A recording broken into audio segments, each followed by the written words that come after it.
ముఖ్యాంతిథులుగా కామారెడ్డి మాజీ ఎమ్మెల్యే గంప Govardhan, Banswada MLA Pocharam Srinivas Reddy, Zaheerabad MP అభ్యర్థి గాలి అనిల్ కుమార్ హాజరయ్యారు. ముందుగా గాంధీగంజ్ నుండి బోనాలతో ర్యాలీగా ఇందిరాగాంధీ చౌరస్తా వరకు నిర్వహించారు.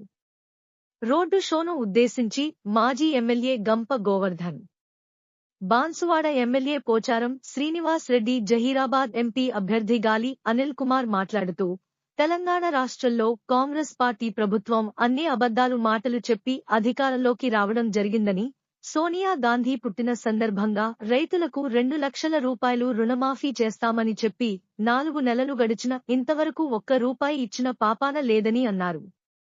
మా అక్కలకు చెల్లెళ్లకు 2000 ఉన్న పింఛన్లు 4000 రూపాయలు ఇస్తామని చెప్పి ఇంతవరకు ఒక్క రూపాయి కూడా ఇవ్వలేదని తెలిపారు.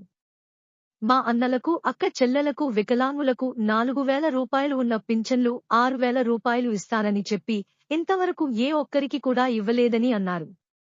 రైతుకు పెట్టుబడి సాయం కింద 15,000 రూపాయలు ఇస్తామని చెప్పి ఇప్పటికీ ఒక్క రైతుకు కూడా ఇవ్వలేదని అన్నారు.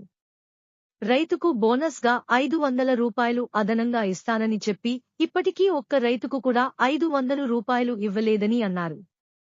ఈ ఎన్నికలో బీఆర్ఎస్ పార్టీ కారు గుర్తుకు ఓటేసి భారీ మెజార్టీతో గెలిపించాలని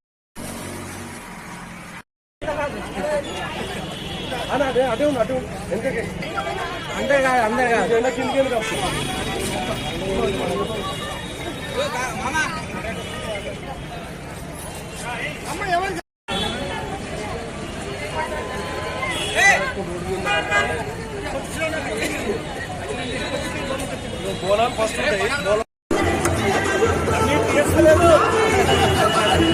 అసలే సార్ బోనస్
పెట్టుబడి అత్యధిక లాభం 4 సంవత్సరాలు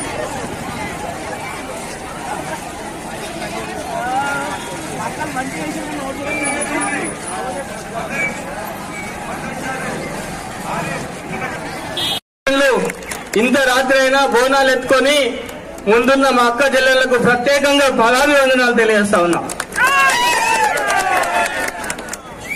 మా మీడియా మిత్రులు, పత్రికా మిత్రులు వాళ్ళకు కూడా మా యొక్క ధన్యవాదాలు తెలియజేస్తూ, మరి ఈరోజు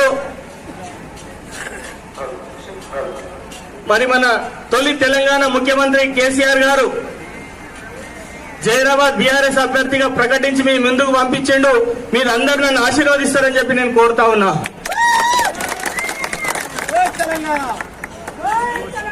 మే 13వ తారీఖు పార్లమెంట్ ఎలక్షన్ జరగబోతా ఉన్నాయి. మరి ఆ రోజు నన్ను కారు గుర్తు మీద ఓటేసి భారీ మెజార్టీగా గెలిపిస్తే, నన్ను పార్లమెంటుకు పంపిస్తే మీ యొక్క గొంతుకనై, మీ సేవకుని, మీ కుటుంబ సభ్యునిగా నేను ఉంటానని చెప్పి సందర్భంగా తెలియజేస్తా ఉన్నా. మన ప్రాంతంలో చాలా సమస్యలు ఉన్నాయి. మరి గతంలో ఉన్న ఎంపీ ఏ ఒక్క సమస్య మీద కూడా పోరాడలేదు, ఏ ఒక్క పని కూడా చేయలేదు. మనకు వచ్చిన నిధులన్నీ వెనుక పంపించిండు. మరి ఇలా బీజేపీ పార్టీ నుంచి మళ్ళీ ముందుకు వస్తుండు. మళ్ళీ ఆయన ఓటేద్దామా? మనం బుద్ధి చెప్పే అవసరం ఉందా లేదా? దేంతో బుద్ధి చెప్దాం? ఓటే ఆయుధం. మరి ఇంకో ఆయన కాంగ్రెస్ అభ్యర్థి 5 సంవత్సరాలు ఎంపీ చేసిండు. మళ్ళా ఇలా మెట్టుకొని ముందుకు వస్తా ఉన్నారు.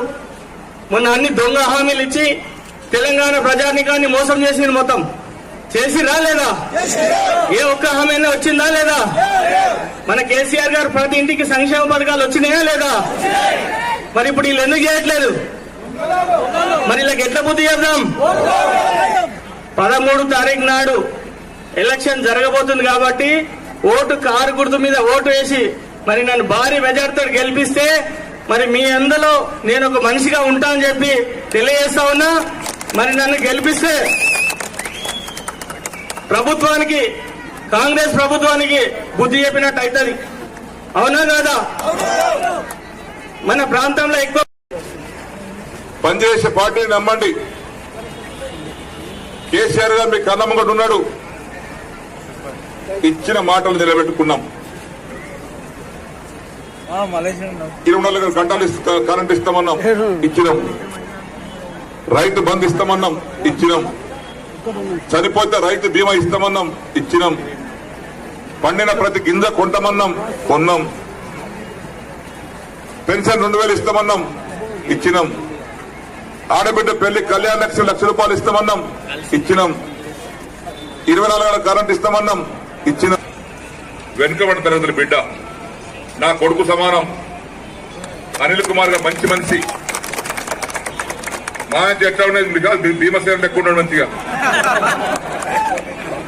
భీమసేనుడు అంటే న్యాయం దిక్కుంటాడు భీమసేనుడు, ధర్మం దిక్కుంటాడు భీమసేనుడు. కాబట్టి మన అనిల్ కుమార్ గారిని కారు గుర్తు పైన ఓటు వేసి భారీ మెజార్టీతో గెలిపించవలసిందిగా కోరుకుంటూ తెలంగాణ.